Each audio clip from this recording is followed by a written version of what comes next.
Well, hello again, and would you call this flight into known icing conditions, perhaps? Would you consider it deeply inadvisable? Definitely. Would you say that given the winds, which are 15 with another 15 in gusts on top of that, would you call that fun? I'd say sure. I'm sitting at home in New York, and I'm looking out my window, and I'm basically seeing exactly this. This is X-Enviro, and it's doing a bang-up job here. We're going to fly, because I want to give the autopilot, the yoke. I got the Garmin Navigator working here by adjusting my permissions. I was loading X-Plane as an administrator, and when you run it with administrative privileges and you don't run the Garmin stuff with it, or the Garmin stuff you can't set to be the same or something, apparently it gags. So that's what was causing my crash to desktop, and now I've got that back. So that's all good. What we're going to do is we're going to fly out to the Colts Neck VOR over northern New Jersey. We're going to see how well it flies a hold, and then we're going to come back and we're going to shoot the ILS approach to runway 4 right here, which is the only thing that might be remotely legal. We are right at minimums. We're about 200 feet, half a mile. This is deeply stupid, inadvisable, but we'll, as the great Rich at Flight Sim 481 always says, and I recommend his videos highly because, unlike mine, they are rigorous and well thought out and highly educational, and they are the antithesis to my slapdash jaunts through the lower atmosphere. But anyway, we've got not like we need any flaps here on 14,000 foot runway, but we'll follow all the procedures. We got all of our ice protection on, although for some reason it might be a weight on the wheel switch, but the de-icing boot does not seem to the de-icing pressure does not seem to light up here when I'm on the ground. It could just be because it automatically cycles on and off. I'm thinking that's what it is. I'm hoping that's what it is. And other than that, I think we're good to go. We're going to have a nice full dab of right aileron into the wind here, and probably a little bit of left rudder to counteract. If the engine torque doesn't do that all for us, we will fly on Flight Director and fly. It looks like I got my HSI working here, so we're going to fly out, intercept this pseudo radial, and we'll try to hand fly it as much as we can, but I do want to see how well the autopilot works and how well it works when I disconnect it. So we'll be doing a little bit of that too. Anyway, this is X-Plane Public Beta 5 with Austin's new ground handling fix on it, which doesn't seem to be worth a good goddamn. And his propeller fix, which I don't think is applicable in this airplane because I haven't saved it in PlaneMaker, but I don't know. Right at the moment, I've got a little bit of right rudder and right aileron in here. Let me just see what the forces are like here, and we will get going.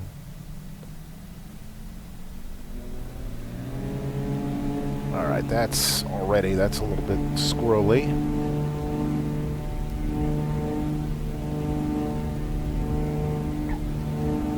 All right, not horrible. Up we go into the soup. On a pitch for 120 here, gear up.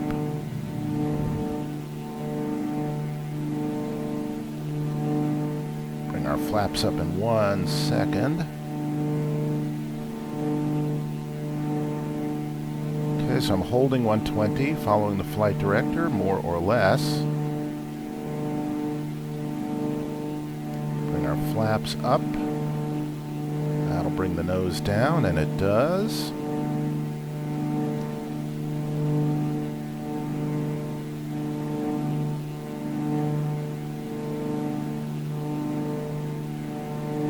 Turn our yaw damper on, that might help a little bit. There we go. I'm flying the flight suggester here when it comes to the vertical profile because I'm really pitching for the speed.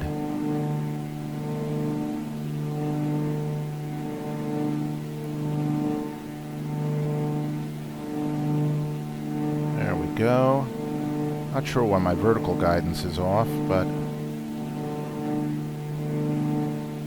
And we're also hitting quite an updraft. I mean, if you're doing 120 knots and you're all of a sudden going up at 3,000 feet per minute, I think that's an updraft. But could just be me. Alright, so we're doing our best here to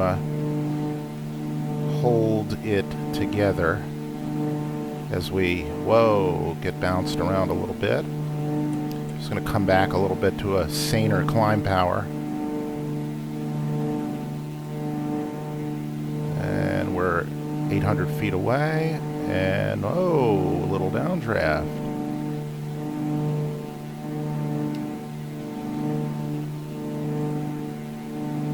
Alright, 25 manifold. And that's a little gusty. Try not to over control here. And we'll just bring our props to cruise at this point.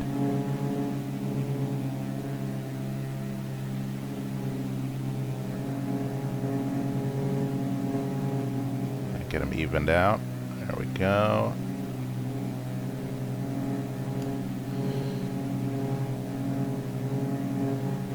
Alright, we'll slip in our autopilot. See how it handles things. Get our heading bugs squared up.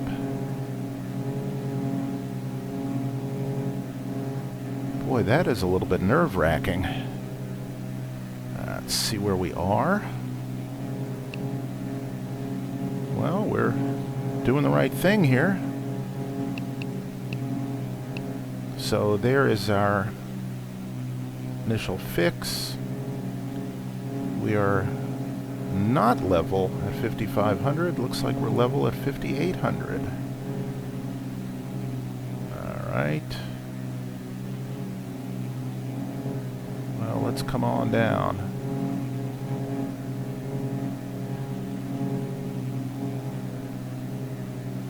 And looks like we got hit by an updraft just as it leveled us off. Wow. And I've got one hand on the yoke in case the autopilot gives out.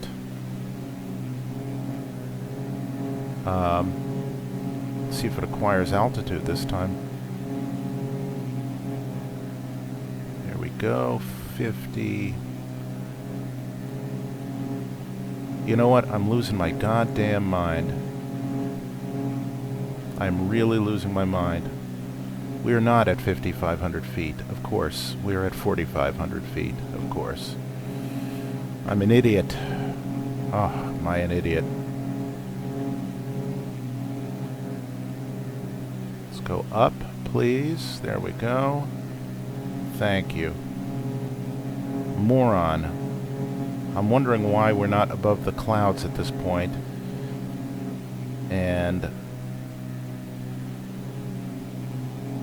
I notice I was deceived because we had a little downdraft. It reduced the climb rate to 0 at 4,700 feet, and I thought, oh, it leveled us out at, we must be 200 feet above. First of all, I didn't even read the altimeter right, which is bad enough, but alright, well, that's getting things started off right. now we are at 5,500 feet, and now we should level off. And is it armed? It is now. And it's acquired. Alright, well, we're still in the clouds, but we're still getting rocked. But now, at least, we're kind of doing the right thing. As we head, there is DeVito, which has caused local pilots fits for some reason on approaches. This is one of the fixes they are sometimes directed towards, but the more normal fix to get directed towards, or to be told to report at, is assault, not DeVito. And when ATC says DeVito, it's sometimes unfamiliar. There's a good little clip on YouTube of some flight crews getting a little bit confused by it. I don't know if it's not in some databases or just not in people's minds. Not even sure it's on the chart. Is it on the plate? Well, it's not on the plate, but that doesn't mean anything. Alright, so here we go. Steaming our way towards Colt's Neck, and our hold right there with a 22-knot crosswind. As you can see, we are cocked off into the distance here, and you know how much I love being cocked off.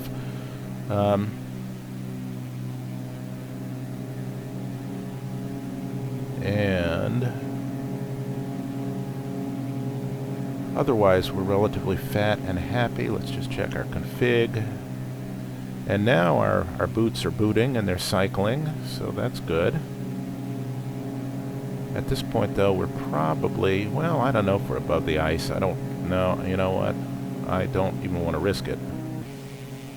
And that, by the way, Crosswind, who sent me a really nice note, Simeon from the Majestic people, also flies this plane, and he was wondering whether this is an X-Plane 11 bug, and the answer is yes, it is certainly an X-Plane 11 bug. Alright, coming up on our hold. We're going to fly half of the hold. I just want to see if it sequences it. We'll turn around and then we'll head back and arm our approach and descend, and then see if we can fly it by hand, which is going to be a lot of fun. This is X-Enviro, and it's doing a great job. The only thing I don't like is the cheesy snow on runway effect, because it only does it on concrete or on the runway itself, and there is none elsewhere. So you look down and you see green grass, but then you see snow that's only blowing, you know, not over the grass and the runway, but just the runway. So it's kind of goofy. And in the meantime, the yoke is working like a champ here. I had to diddle around with it in case there are any other Brunner users. I had to fiddle with it so that when the autopilot is disconnected, it zeroes the trim. It doesn't really zero the trim. It more or less keeps the trim, it seems, where it is supposed to be. Alright, so we're inbound to this hold. Did we arm the hold? I don't remember. I'm sure I did.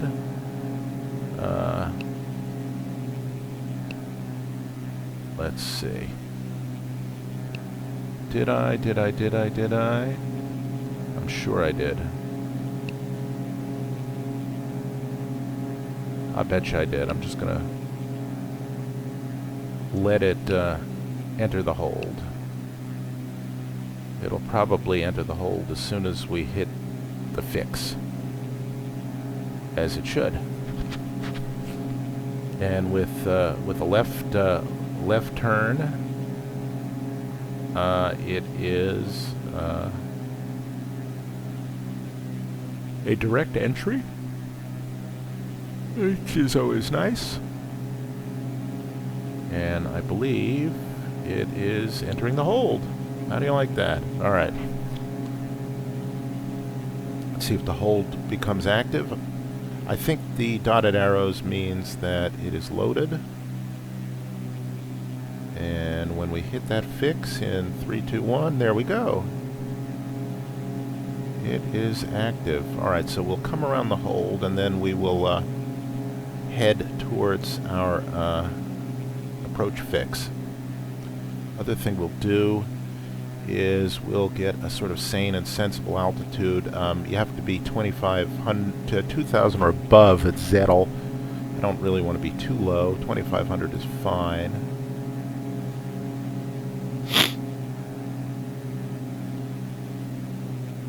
And we are looking good today, Taco.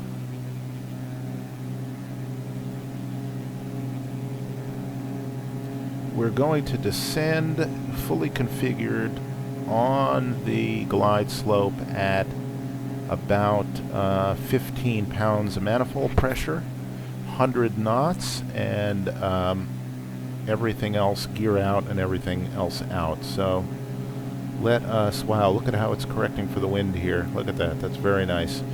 Alright, so what we're going to do is we're going to activate our approach. We will now fly towards it. We're lined up with it. We are fat, we are happy. We are nationwide. And at this point we'll start our descent as well. So let's see how well that works out. We'll arm 2,500. We'll set about 1,000 feet per minute. And down we'll come. We'll let the speed creep up just a little bit.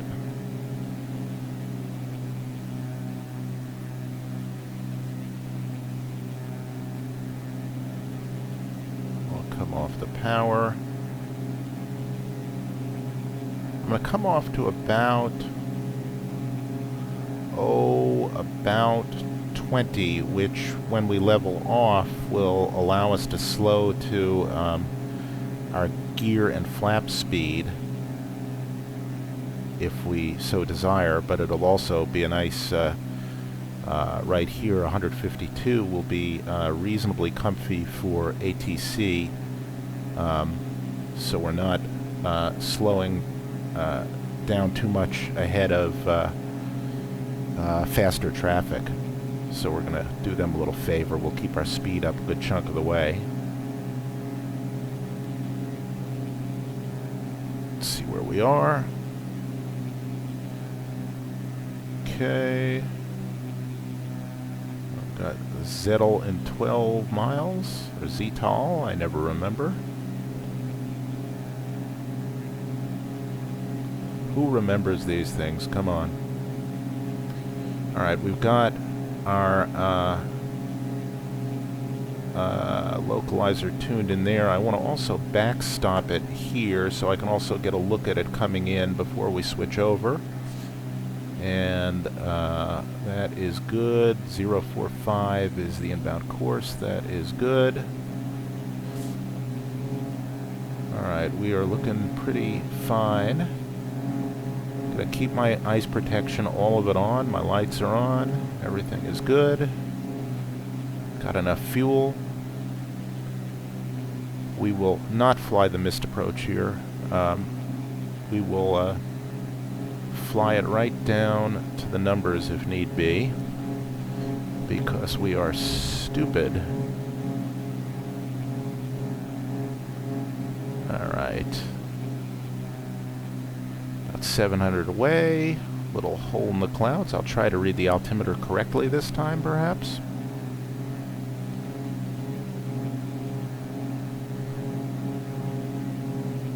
Alright, this is... They may be 2D clouds, but they're awfully nice. Alright, let's see if it captures. It should.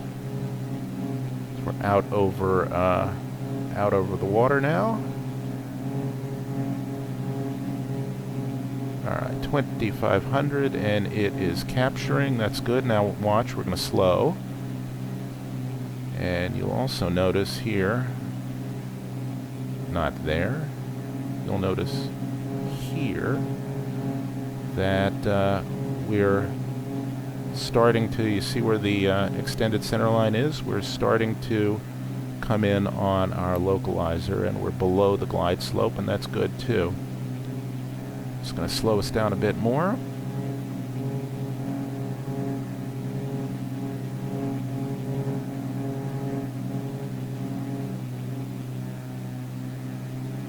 I'm going to bring our props in so I don't forget, mainly.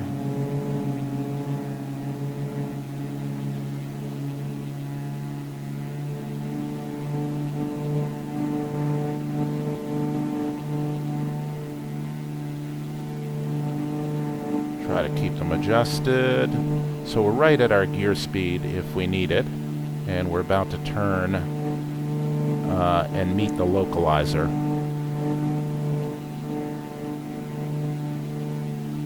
And we're right on speed here. Let me just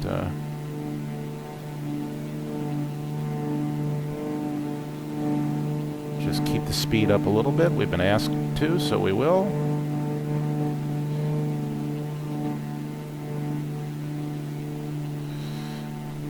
All right, and we'll get established, and we'll get our sweet asses on the ground. Okay, got one hand on the yoke always, especially in rough weather. Okay, we're inbound.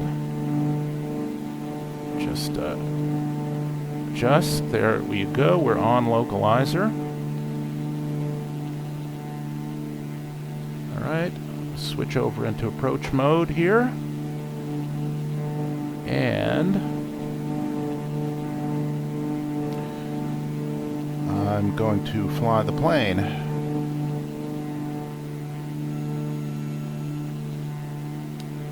Retrim a little bit, there we go. Not that much. Okay, we'll start to come off the power now as we approach the glide slope.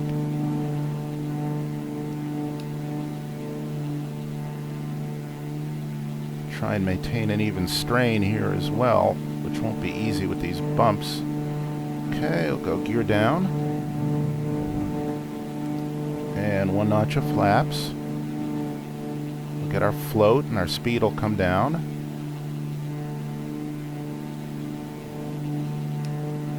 Gonna retrim here.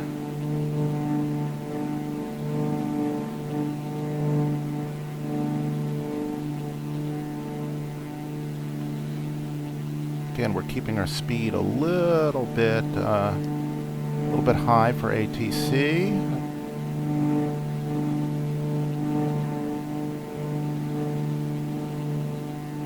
And it is more than a little bit bumpy, as you can see. I'm going to try and keep a stable pitch more than anything else. There we go.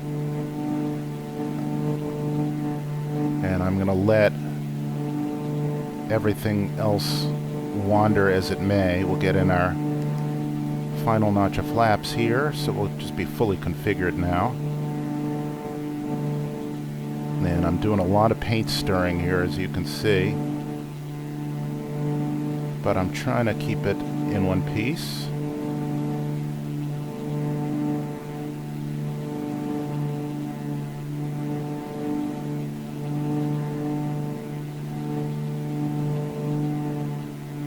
A little bit high at this point.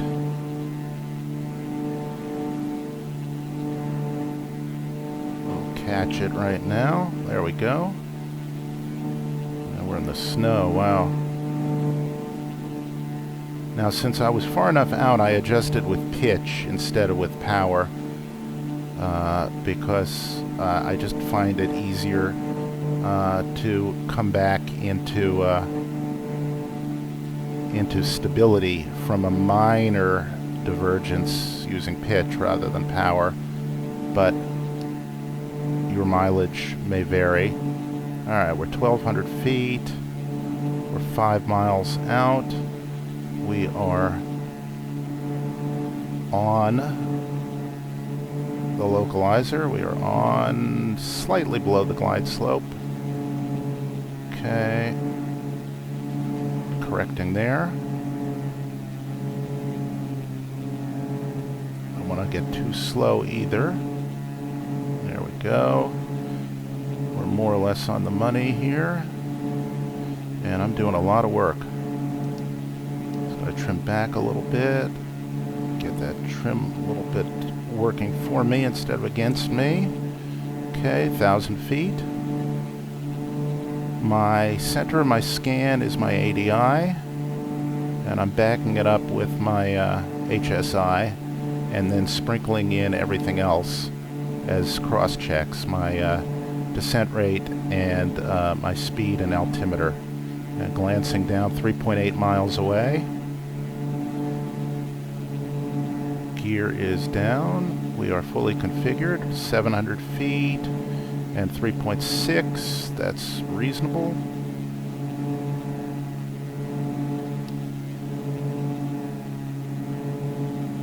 Okay, we're right on our speed. We're about to get ever so slightly high, but we fix that.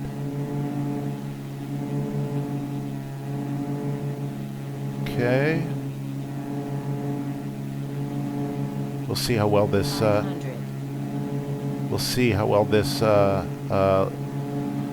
localizer is lined up with the scenery. Okay, just a little high.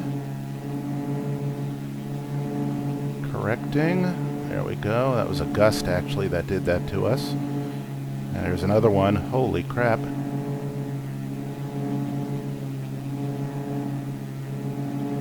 All right, 300.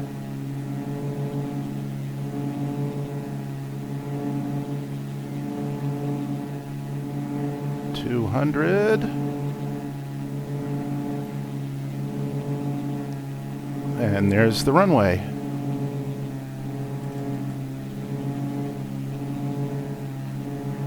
And there are trees around the runway. Alright, well that's not quite the JFK we all know and love, but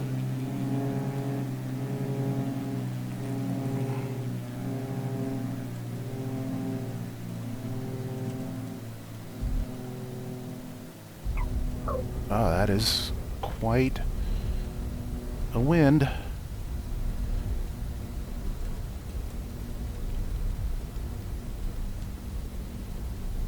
All right, let's see if we can vacate, what is that, Juliet or Foxtrot?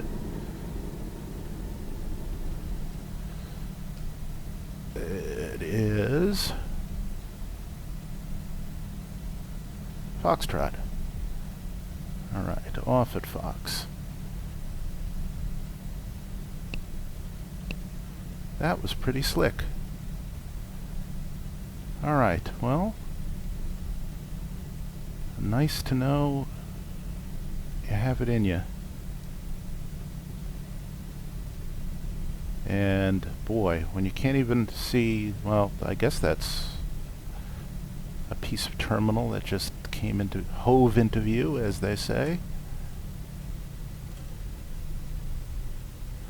And on that note, I think that's about all the flying I dare do today. Don't have much more of that in me. Wow. It's the world's longest taxi when you can't see anything. So that was truly down to minimums. And X-Enviro seems to do a bang-up job. Very impressed. As you can see, though, the snow effect is cheesy because it's only on the runways, but maybe they'll be able to fix that. Don't know. In any case, as the terminals materialize there, as you can see, thanks so much for tuning in. We hit 1,700 subscribers, and thank you all. New subscribers, let me know what you'd like to see, and I'll do my best to make your sick and twisted wishes come true. So as we cross runway 22 right here, we'll bid you a fond farewell. See you soon. Bye-bye.